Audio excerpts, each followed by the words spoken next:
Hello everyone, Lily here, and in this quick little tutorial video, I'm going to walk you through how to fix the TikTok you're following too fast error. This is still a frequent issue that so many people encounter, so without further ado, let's get started right away.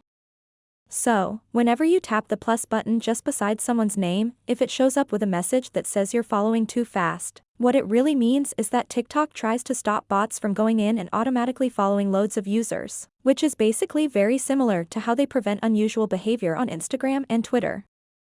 When they suspect that you're following users too quickly, they'll limit your account for quite some time. And I've just seen a couple of videos where people advise heading to their profile, then into their settings, cleaning the cache, and reporting the problem to the TikTok, but I promise none of these will work.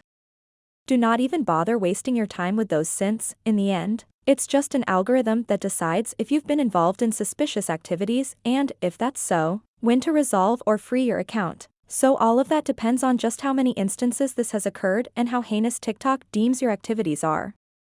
If this was the first time you've done something like this and it really wasn't a great deal, you didn't follow a large number of users only slightly over their thresholds, they will just limit your account for the next several hours. If you keep repeating the same thing, they might actually begin restricting it just for days or even weeks, and if it's really big a problem, they might suspend your account.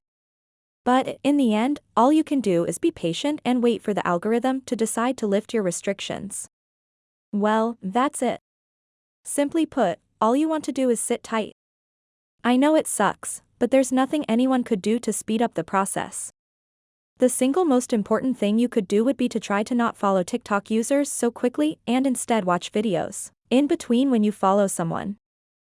I hope this was informative. Please let me know if you have any questions in the comments section below, and please like this video.